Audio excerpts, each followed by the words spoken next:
శుక్లాంబరధరం విష్ణుం శశివర్ణం చతుర్భుజం ప్రసన్నవదనం ధ్యాయేత్ సర్వవిఘ్నోపశాంతయేత్. గురుర్బ్రహ్మా గురుర్విష్ణుః గురుర్దేవో మహేశ్వరః గురుః సాక్షాత్ పరబ్రహ్మ తస్మై శ్రీగురవై నమః. వ్యాసాయ విష్ణురూపాయ వ్యాసరూపాయ విష్ణవే నమో వై బ్రహ్మనిధయే వాసిష్ఠాయ నమో నమః. కూజంతం రామ రామీతి మధురం మధురాక్షరం ఆరుహ్య కవితాశాఖాం వందే వాల్మీకి కోకిలం. జై శ్రీరామ్ అండి. బ్రహ్మశ్రీ చాగంటి కోటేశ్వరరావు గారి సుందరాకాండ 26వ భాగం ఇప్పుడు ప్రారంభమవుతుందండి.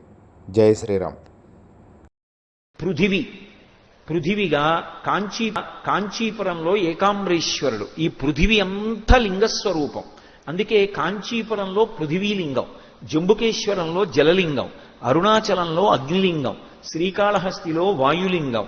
అలాగే ఆ పృథివీ ఆపస్తేజో వాయు రూపంలో శ్రీకాళహస్తి లింగం, ఆకాశలింగం చిదంబరం, కోణార్క సూర్యలింగం, సీతాకుండం చంద్రలింగం, ఖాట్మండు యజమానలింగం. అంటే నేను అనిపించేటటువంటి అహం స్ఫురణ వాయులింగంగా శ్రీకాళహస్తిలో ఉన్నాడు. వాయువు శివస్వరూపం. అందుకే ఇప్పటికీ హనుమ అష్టోత్తర శతనామావళిలో ఆయనని రుద్రస్వరూపుడుగా చెప్తారు. ఆయన ఎక్కడ ఉంటే అక్కడ మంగళం కలుగుతుంది. మీరు సుందరకాండలో గమనించవలసినటువంటి ఒక ప్రధానమైనటువంటి వైభవం ఉంటుంది. హనుమ ఎక్కడైనా కనపడ్డారనుకోండి, హనుమ స్తోత్రం చేయడం కానీ హనుమ కనపడ్డం కానీ జరిగింది అంటే చచ్చిపోయేవాడు బతుకుతాడు. అదే గుర్తు. అందుకే సుందరకాండకు అంత శక్తి. కావాలంటే మీరు నేను చెప్పిన కళ్ళజోడు పెట్టుకుని చూడండి రామాయణాన్ని. ఆయన మొట్టమొదట ఎక్కడ కనపడతారంటే వాల్మీకి మహర్షి యొక్క రామాయణ రచనలో పంపా తీరంలో రామలక్ష్మణులు ఇద్దరూ బయలుదేరి వెడుతున్నప్పుడు ఋష్యమూక పర్వతం మీద కూర్చున్న సుగ్రీవుడు వాలి నన్ను చంపడానికి ఎవరినో ప్రచ్ఛన్న వేషాల్లో పంపాడని భయపడుతుంటే ఆయన సన్యాసి వేషంలో వెళ్లి రామలక్ష్మణులతో మాట్లాడి వాళ్ళని భుజం మీద కూర్చోపెట్టుకుని సుగ్రీవుడి దగ్గరికి తీసుకొచ్చి ఇద్దరికి అగ్నిసాక్షిగా స్నేహం చేయించారు. తత్కారణం చేత సుగ్రీవుడికి భార్య రుమ దక్కింది, రాజ్యం దక్కింది. హనుమ కనపడ్డారు, సుగ్రీవుడికి క్షేమం జరిగింది. మళ్ళీ హనుమ సీతమ్మకి కనపడ్డారు. చనిపోదామని శిశుపావృక్షం యొక్క పూచిన కొమ్మని కిందకి వంచి తన జడని తన యొక్క మెడకి చుట్టుకుని ఉరిపోసుకోవడానికి సిద్ధపడుతున్న సీతమ్మ మళ్ళీ బ్రతకడానికి అవకాశం ఏర్పడింది. చచ్చిపోదామనుకున్న సీతమ్మ హనుమద్ దర్శనంతో బ్రతికింది. మళ్ళీ ఏమైందో, నెల రోజులు గడువు దాటిపోయింది. వెనక్కి వెడితే సుగ్రీవుడు చంపేస్తాడనుకున్నటువంటి వానరులు తిరిగి సీతమ్మ దర్శనం చేసి వచ్చినటువంటి హనుమ యొక్క దర్శనం చేత ఇన్ని కోట్ల మంది మళ్ళీ బతికారు. చిట్ట చివర యుద్ధకాండలో బ్రహ్మాస్త్ర ప్రభావానికి కొన్ని కోట్ల మంది వానరులు రామలక్ష్మణులు కూడా పడిపోయారు. మృత సంజీవని తీసుకొచ్చి బ్రతికించిన వారు స్వామి హనుమ. చిట్ట చివర 14 సంవత్సరాలు పూర్తయిపోయిన తరువాత నా అన్నగారు రామచంద్రమూర్తి కనపడకపోతే నేను సరయూ నదీ ప్రవేశం చేసి శరీరం విడిచిపెడతానని ప్రతిజ్ఞ చేసినటువంటి భరతుడికి రాముడు పుష్పక విమానంలో వచ్చేస్తున్నాడు, పుష్యమీ నక్షత్రంలో దర్శనమిస్తానని చెప్పి క్షేమవార్త చెప్పి మళ్ళీ భరతుడు బ్రతకడానికి కారణమైన వారు స్వామి హనుమ. హనుమ ఎక్కడ కనపడితే అక్కడ చచ్చిపోయే వాళ్ళు బ్రతుకుతారు. అది ఆయన యొక్క శీలంలో ఉన్న సౌందర్యం. అదే సమయంలో మీరు హనుమ విషయంలో గొప్ప విషయాన్ని గమనించాలి. ఆయన అంత శక్తివంతుడయ్యుండి, అంత వేగంగా వెళ్ళగలిగిన శరీరం ఉండి, అంత బుద్ధి, అంత పాండిత్యం ఉండి, నా కొరకోని ఆయన చేసుకున్నది ఒక్క పని ఉండదు. ఆయన ఏది చేసినా లోకం కొరకు చేస్తారు తప్ప నా కొరకు నేను చేసుకుంటున్నానని ఆయన చేసుకున్నది పెళ్లి కూడా లేదు. సువర్చలా సహిత హనుమ అంటాం. సువర్చలని ఆయన ఎందుకు వివాహం చేసుకున్నారో తెలుసా? సువర్చల ప్రతిజ్ఞ చేసింది, కామంతో నన్ను తాకకుండా యజ్ఞయాగాది క్రతువులు చెయ్యడానికి గృహస్థాశ్రమంలో పక్కన భార్య ఉండాలి కనుక, ఎడం భుజం మీద ఉత్తరీయం వేసుకోవాలి అంటే భార్య ఉండాలి కాబట్టి ధర్మపత్నిగా మాత్రమే స్వీకరించి మనసునందు ఎప్పుడూ కామము పటమరించినటువంటి పురుషుడు ఎవరైనా ఉంటే ఆయనని వివాహం చేసుకుని భార్యనై ధర్మపత్నిగా నిలబడతానంది. అటువంటి వారు హనుమ ఒక్కరే. ఆయన మనసులో కామమునకు చోటు ఉండదు, రాముడికే చోటు. అందుకే హనుమ సువర్చల కోరిక తీర్చడానికి సువర్చల కళ్యాణం అని సువర్చలని వివాహం చేసుకున్నారు. అటువంటి త్యాగమూర్తి నా కోసమని చేసుకున్నది ఉండదు. అందుకే విద్యాధరులు, మహర్షులు, గంధర్వులు, యక్షులు, కిన్నెరులు, కింపురుషులు అందరూ ఆకాశంలో నిలబడి ఆయనకి కితాబిచ్చారు. రామార్థం వానరార్థం చ చికీర్షం కర్మదుష్కరం సముద్రస్య పరంపారం దుష్ప్రాపం ప్రాప్తుమిచ్చతి. ఆయన కొరక ఈ 100 యోజనముల సముద్రాన్ని దాటి వెళ్ళడం ఎవరైనా సత్కారం చేస్తారనా, ఎవరైనా సన్మానం చేస్తారనా, ఓ బిరుదిస్తారనా, లేకపోతే తాంబూలం ఇస్తారనా? దేనికోసం కాదు. నాకు ఈ శక్తి ఉంది, నేను ఒకరికి ఉపయోగపడాలి, అంతే ఆయన జీవితం. అందుకే హనుమ ఉపాసన చేసిన వాడెవరో వాడు 10 మందికి ఉపకారం చెయ్యాలనేటటువంటి లక్షణం మనసులో ప్రచోదనమయ్యేటటువంటి వాడిగా బ్రతికి కీర్తి సంపాదించుకుంటాడు. కీర్తి శరీరుడై ఎప్పటికీ నిలబడిపోతాడు. కాకుండా ఆయన తన ప్రజ్ఞని తన కొరకు అని ఎన్నడూ ఉపయోగించుకోరు. అంతటి బుద్ధిమతాం వరిష్టం, ఎంతటి ఆలోచనా శక్తి అంటే మహానుభావుడిది. ఎక్కడైనా రామాయణంలో ఆయన లెక్క కట్టారనుకోండి, అది ఖచ్చితంగా అలాగే ఉంటుందంతే. అసలు రామాయణము వ్యక్తులు స్వభావము అని ఓ ప్రవచనం చేశాం. ఇన్ని ప్రవచనాలు రామాయణాన్ని ఆధారం చేసుకొని అసలు అలా ఆలోచన చేస్తే మీకు సమాజంలో ఉన్న వాళ్ళందరూ కనపడతారు. అంగదుడికి ఎంత ఉద్రేకం, ఉత్సాహం వచ్చినా పట్టుకోలేము, నిరుత్సాహం వచ్చినా పట్టుకోలేము. ఏదైనా కొంచెం కష్టం వచ్చిందనుకోండి చచ్చిపోదాం అంటాడు. పోనీ నే చచ్చిపోతానండి, రండి అందరం చచ్చిపోదాం అంటాడు. అదో విచిత్రం. చిన్న ఉత్సాహం వచ్చిందనుకోండి ఎవరూ పట్టుకోలేరు. ఆ రాముడు ఎంత మనమే వెళ్ళి చేసుకొచ్చేద్దాం అంటాడు. ఉత్సాహానికి పట్టుకోలేం, నిరుత్సాహానికి పట్టుకోలేం. రెండింటిలోనూ ఆయన అలా ఉంటాడు.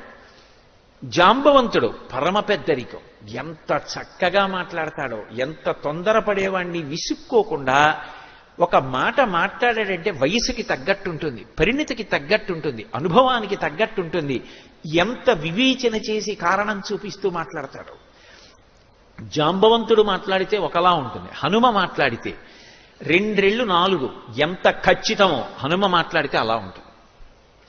బుద్ధిమతాం వరిష్టం, ఆయన మాట, ఆయన లెక్క, ఆయన తీరు అలా ఉంటాయి. అందుకని అంటున్నారు అల్పశేషమిదం కార్యం దృష్టేయమసితేక్షణ త్రీణుపాయానతిక్రమ్య చతుర్థమిహ విద్యతే. నేను 3 ఉపాయములను దాటి దండోపాయాన్ని తీసుకుంటానన్నారు. ఏం చెయ్యాలి దండోపాయం? అది ప్రమదావనం. ప్రమదావనము అని వాల్మీకి రామాయణంలో వాడినటువంటి మాట ఈ రాష్ట్రంలో అత్యంత ప్రతిష్ట కలిగినటువంటి ఒక వారపత్రిక చాలా కాలం ఒక శీర్షికకి పేరుగా వాడుకుంది. అది ప్రమదావనము, స్నాతకోత్సవము. ఈ మాటలన్నీ శ్రీరామాయణంలోవి, వేదంలోవి. ఆ మాటల్ని యథాతథంగా తీసుకున్నారు. విశ్వవిద్యాలయాలు ఇప్పటికీ స్నాతకోత్సవము అన్న మాట తీసుకుంటాయి. వేదంలో ఉంది స్నాతకము అనేటటువంటి మాట. కాబట్టి మహానుభావుడు వెంటనే ఆలోచించారు. ఆలోచించి ఇప్పుడు నేను చెయ్యవలసింది ఈ అశోకవనాన్ని భంజించాలి. అశోకవనం రావణాసురుడికి చాలా ప్రీతిపాత్రం. ఎందుకు ప్రీతిపాత్రం? అది ప్రమదావనం. ఆయన అంతఃపుర స్త్రీలు మాత్రమే అక్కడ విహరిస్తారు. ఆఖరికి అక్కడికి ఒక రాక్షసుడు కూడా రావడానికి వీల్లేదు. ఆయన అంతఃపుర స్త్రీలు మాత్రమే తిరగాలి. ఆయన కామం అటువంటిది. అందుకని వాళ్ళ సంతోషం కోసం దాన్ని ప్రాణంలా కాపాడుకుని పెంచుతూ ఉంటాడు. దీన్ని పాడు చేస్తే వెంటనే దీన్ని రక్షించాలి కాబట్టి రాక్షసులు నా పైకి వస్తారు. వచ్చినప్పుడు నాకు ధర్మం ఉంటుంది. వాళ్ళు నన్నొచ్చి కొడుతున్నప్పుడు నా శరీరాన్ని నేను రక్షించుకోవాలి కాబట్టి తిరిగి కొట్టాలా వద్దా? నేను తిరిగి కొడితే నా ముందు నిలబడగలిగిన వాడు ఉండడు. కాబట్టి వాళ్ళు ఏం చేస్తారు? అశోకవనం పాడైపోతోంది, ఎక్కడి నుంచో వానర వచ్చిందని పరిగెత్తుకెళ్లి రావణాసురుడికి చెప్తారు. వాడేం చేస్తాడు? ఓ 10 అంచెల్లో కొంతమందిని పంపిస్తాడు. ఎంతమంది వస్తే ఏం భయం? ఎందుకని చేతిలో శాక్తేయ ఆవరణం ఉంది. పూర్వపు ఆలోచన వేరు, ఇప్పుడు ఆలోచన వేరు. ఎంతమంది వస్తే ఉతికి అవతల పారేస్తాను. ఆఖరికి రావణాసురుడి దగ్గరికి తీసుకెళ్తారు. కనపడతాడు కదూ, మాట్లాడతాను. ఎందుకు మాట్లాడడం? శివాంశ సంభూతుడు. తెల్లవారి లేస్తే శివారాధన చేస్తాడు. రేపు పొద్దున్న శివ నాకొక్క మాట చెప్పలేదు, రాముడి భార్య సీతమ్మని తిరిగిచ్చేయమని మీరు చెప్పుంటే చేసి ఉండేవాడిని అంటాడేమో. నన్ను చూడగానే వాడికి శివుడు కనపడి తీరుతాడు. కనపడ్డాడు కూడా నిజంగా రామాయణంలో. అద్భుతంగా చెప్తారు మహర్షి. ఇవేవి చెప్పరు, చెప్పకుండా చెప్పడం సుందరకాండ. అందుకే బయలుదేరుతున్నప్పుడు నంది, రావణుడికి కనపడినప్పుడు నంది. రామాయణంలో నందికి శివుడికి అభేదం. నందిని శివుణ్ణి అభేదంగా చూస్తారు. అందుకే మధ్యలోంచి వెళ్లరు. అందుకే బయలుదేరుతున్నప్పుడు హనుమ ఎలా ఉన్నారు అంటే దుష్కరం నిష్ప్రతిద్వందం చికీర్షం కర్మవానర సముదగ్ర శిరోగ్రీవో గవాంపతిరివా బభౌ అన్నారు మహర్షి. ఇలా మెడ ఎత్తి నిలబడినటువంటి పెద్ద ఆబోతు అంటే నందీశ్వరుడిలా ఉన్నారు. ఆ నంది కనబడితే శివుడు కనపడినట్టే. రావణుడిలా చూడగానే మళ్ళీ నందీశ్వరుడిగానే కనపడతారు. అంటే వాడికి శివుడిగా నేను కొన్ని మాటలు చెప్పాలి, వాడి మంచి కోసం చెప్పాలి. చెప్పడం నా ధర్మం, వాడు ఎటు వినడు. కానీ రేపు పొద్దున నా మీద నెపం వేయడానికి వీల్లేదు. 2, నేను వాడితో ఒకసారి మాట్లాడితే కదూ అసలు వాడి తేజస్సు ఏమిటో, వాడి కొలువు కూటంలో ఎవరుంటారో, ఎవరు ఎలా మాట్లాడుతుంటారో, ఎవరిని ప్రధాన స్థానాల్లో పెట్టుకున్నాడో, ఆ ప్రధాన స్థానాల్లో ఉన్నటువంటి వారి గుణగణాల్ని బట్టి వాడు ఏ మార్గంలో పోతున్నాడో నాకు అర్థం అవుతుంది. కాబట్టి ఇవన్నీ ఒకసారి చూడాలి. ఏదో సీతమ్మ జాడ కనిపెట్టాను వచ్చేసానంటే ప్రభు కార్యం పూర్తి చేసిన వాడిని ఎలా అవుతాను? రేపు పొద్దున్న సుగ్రీవుడు రావణాసురుడి చుట్టూ ఉండే ప్రధాన అనుచరులు ఎవరు అని అడిగితే ఏం చెప్పాలి? సీతమ్మ కనపడింది వచ్చేసానంటే ఏం బాగుంటుంది? కాబట్టి నేను పరిపూర్ణంగా విషయాన్ని తెలుసుకోవాలి. ఏమి బుద్ధిమతాం వరిష్టం, ఏమి ధైర్యం మహానుభావుడిది. అంతటి కాంచనలంకలో కొన్ని కోట్ల మంది రాక్షస వీరుల మధ్య ఉన్నదొక్కరే. కానీ ఆయనకి నేను ఒక్కడనన్న భావన ఉండదు. ఎందుకుండదో తెలుసా?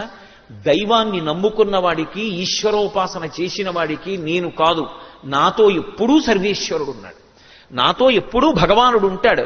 ఆయన నాతో కలిసి తిరుగుతుంటాడు, పొదివి పట్టుకుంటాడు. ఆయన నాతో ఉండగా నాకెందుకు బెంగ అన్న ధైర్యం ఇస్తుంది. అందుకే పరస్పర విరుద్ధమైన 2 విషయములను ఏకకాలమనందు ఇవ్వగలిగినది భక్తి ఒక్కటే. లోకంలో భయాన్నిచ్చే వస్తువు ధైర్యాన్ని ఇవ్వదు, ధైర్యాన్నిచ్చే వస్తువు భయాన్ని ఇవ్వదు. భయం ఉండకూడదు కూడా. భయం ఉంటే అది మృత్యువుకి మారుపేరు. భయం కలిగింది అంటే చనిపోయాడు అనే లెక్క. ఎందుకంటే భయానికి మృత్యువుకి ముఖద్వారం భయం. కానీ భక్తిలో ఒక విచిత్రం ఉంది. భక్తి భయాన్ని ఇస్తుంది. ఆ భయం ఆరోగ్యవంతమైన భయం. అమ్మో నేను ఇది చూస్తే, నేను ఇది చేస్తే ఎవరూ చూడలేదేమో, ఈశ్వరుడు అక్కడ ఉన్నాడు, ఏమో ఊపిరి ఎప్పుడు ఆగిపోతుందో ఎవరికి తెలుసు? జీవుడు పైకెళ్ళిన తర్వాత ఆయన ముందు చేతులు కట్టుకు నిలబడినప్పుడు ఏరా నువ్వేం చేశావు నాకు తెలీదా అని ఆయన అడిగి, ఎందుకురా నీకు మనుష్య జన్మ అని శిక్ష వేస్తే నేనేమైపోతాను? భగవంతుడు ఉన్నాడని నమ్మిన వాడికి ఆరోగ్యవంతమైన భయం ఉంటుంది. భగవంతుడు ఉన్నాడని నమ్మిన వాడికి ధైర్యం ఉంటుంది.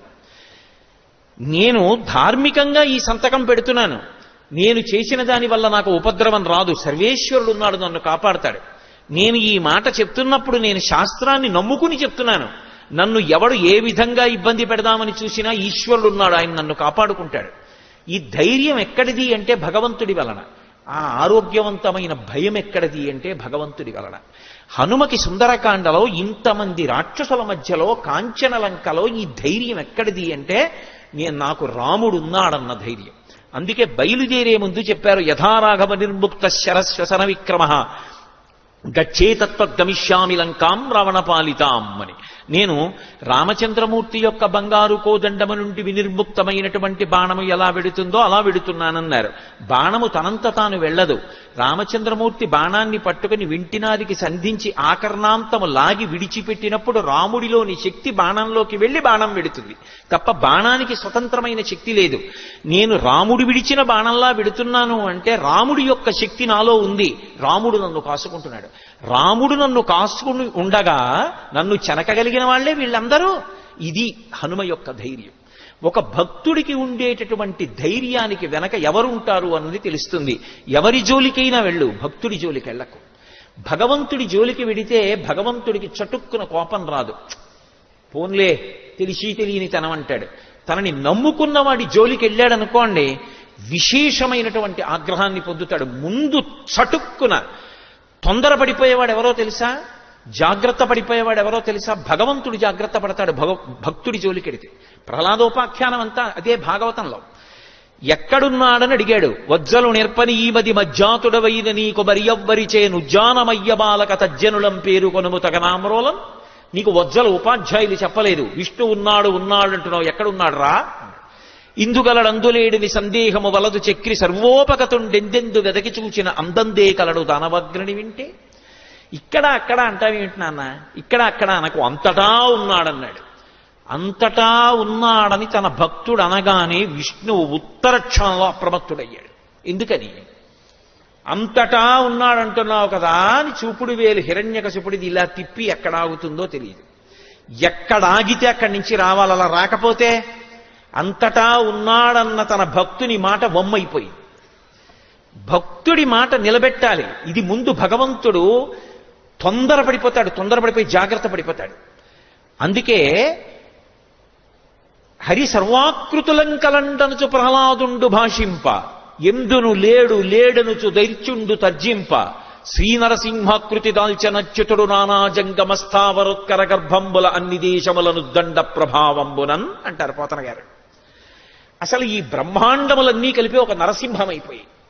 ఎందుకంటే ఏమో చూపుడు వేలు ఎక్కడాగుతుందో అక్కడి నుంచి రావాలి. భక్తుడి జోలికి వెడితే ముందు భగవానుడు జోక్యం చేసుకుంటాడు.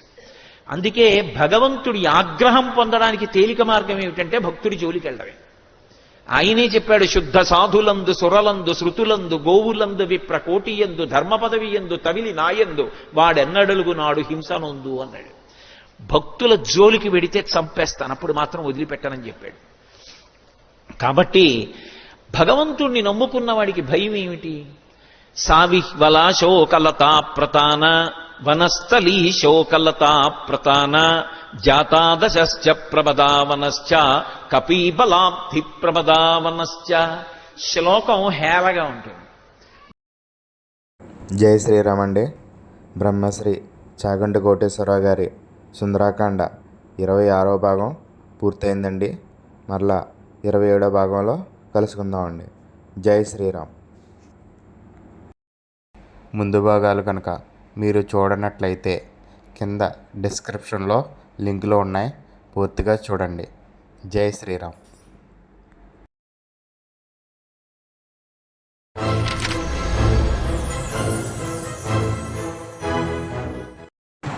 హాయ్ ఫ్రెండ్స్, మా ఛానల్ని ఇప్పుడే సబ్స్క్రైబ్ చేసుకోండి, బెల్ ఐకాన్ మోగించండి మరియు లైక్ చేయండి, షేర్ చేయండి. Thank you watching my videos.